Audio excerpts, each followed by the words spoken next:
Well, we're here at the Legatum Institute in our library, and we're interviewing Dag Detter, who has written a wonderful book, The Public Wealth of Nations. And we're looking at his thesis that governments have tremendous assets that are not realized, that they don't manage properly, and that as a consequence, wealth is being lost out of the economy, and the scale of this wealth that's being lost out of the economy has made a number of people, has turned a few heads in terms of the scale of it.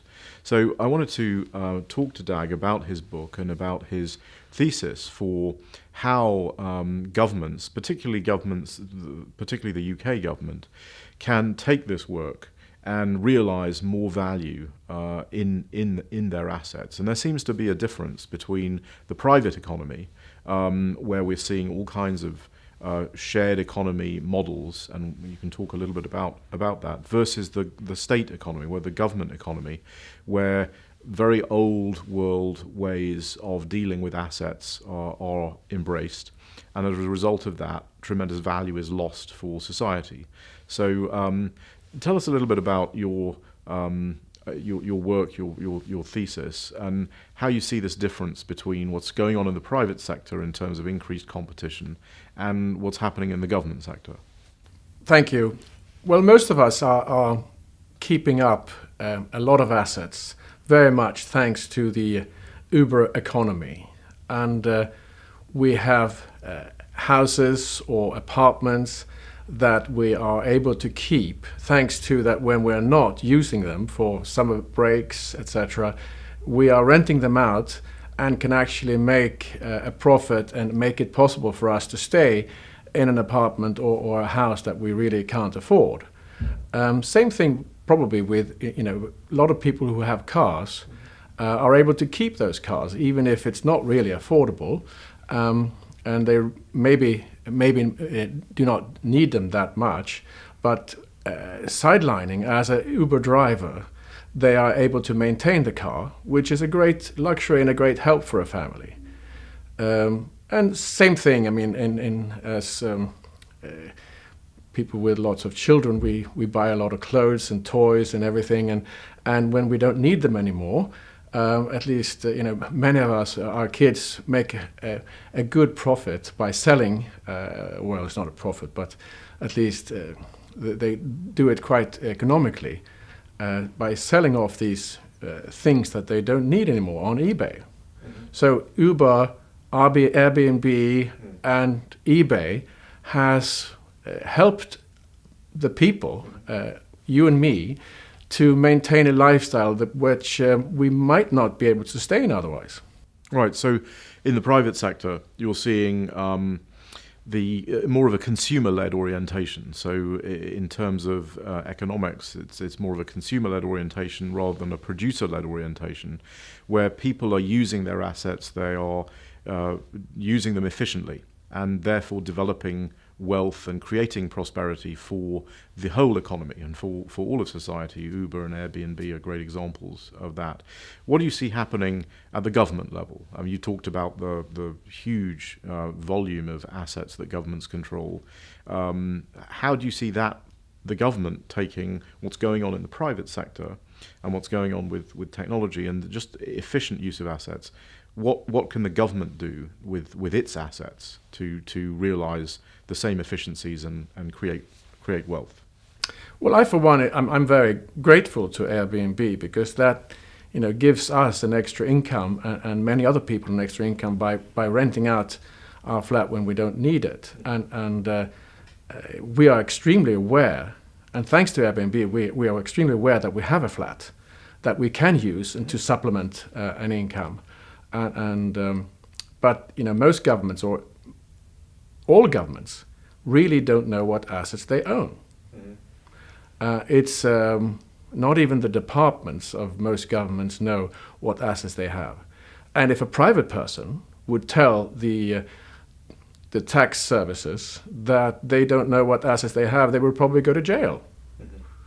But governments around the world, they get away with this, which is both strange from their shareholders, which are the taxpayers, that they don't know what they own.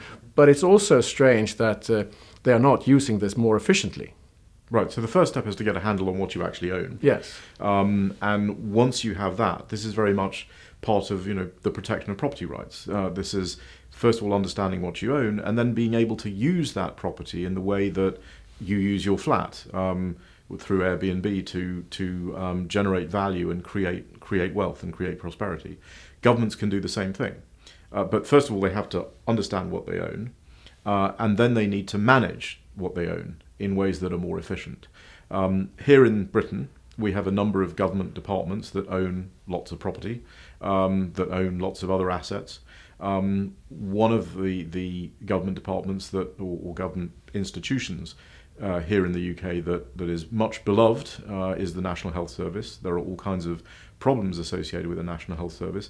How do you think your ideas on asset management, at the level of something like the NHS, can be used to create more efficiencies, create more value, create more wealth, and therefore lead to a much better product for the people of this country? Well, anybody with a large amount of assets would be very grateful if they could get a yield out of it and not just be a cost to the family. I have a son who is about to leave the university, and of course that would call for selling the flat and downsizing, because there's no need to have such a bigger flat. But of course, if by using Airbnb we could make it work, and that would mean that he has a place to stay when he comes home for holidays, and that's exactly the same. Why I would do anything to avoid selling the flat. And the same thing goes for government departments like the NHS, who are very rich in assets, but probably, we don't know how much of a cost that is. And certainly most departments don't have a positive yield on those assets. So by managing it better, of course, that would create enormous gains for the people that needs the services of the NHS. I must ask you one question before we close on your work on cities and the idea that cities also control tremendous numbers of assets and again do not necessarily always know what they control and don't use those assets efficiently and so forth. And we had a conversation a while ago about cities that are going bankrupt. And there is an analogy here, obviously, with the NHS and with other institutions that are under tremendous financial pressure. The cities are under tremendous financial pressure as well. We've seen Detroit, we've seen San Bernardino, California, we've seen Stockton, California go bankrupt. How would you apply your ideas at the city level? It's perfectly similar, and everybody wants to avoid going bankrupt. But of course, if you don't know what you own, it's very difficult to get a higher efficiency out of those assets, and that's the problem with cities as well. And you have cities that are managing this extremely well, like a place like Hong Kong and Singapore. You have a company like MTR, which is a publicly owned company. They are making as much from developing the properties that they own, the stations, etc., than as from their operations. And they are one of the biggest property developers in Hong Kong, developing new territories, new residential areas that would be the envy of the UK. And we could learn a lot from a place like Hong Kong and from MTR, how to develop new residential areas while also improving infrastructure. Right, and MTR is a great example because they're putting telecommunications services through their networks and so forth. They're really using the property that they have and really using the network that they have in all kinds of different areas. So, what's the first step then for if you were brought in by the NHS and the NHS said to you, we have all these assets, we're under tremendous financial pressure. Dag, help us. What's the first thing that we should do? What are the in terms of understanding our assets, and then how can we apply some of this thinking to? You would do exactly the same as if you were a private person. Let's say you happen to inherit something from a long lost aunt that you didn't know of, you have to do an asset scan. I mean, you have to understand, what do we really have here? Because the people who have been managing, they know much more than you do. Right. So when you're coming in, you want to find out, you want to get a map of the landscape. And that is the most essential thing. And that map should be not only the list of the assets, but also its market value. So that you can understand, how can I use this in the best way? Because just like a family, you want to use your assets so that it helps the family have a nice life, or the good life that you want to give your children. And a state or a city wants to give its citizen a good life. So, or the city or the state or the NHS should look over its assets to see how can we use them as efficiently as possible. And operational efficiency is not going to be good enough, because then you're going to be selling off assets at the wrong price, and that will not benefit the individual who needs the help of the NHS or the state or the city.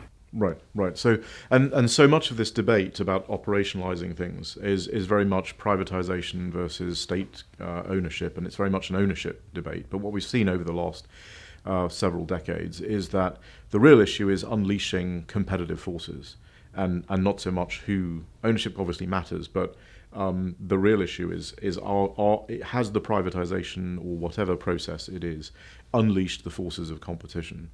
Part of that is protecting the property right, understanding the property right, and allowing people to use the property right in the same way that Uber and Airbnb and so on, they allow people to use their property rights.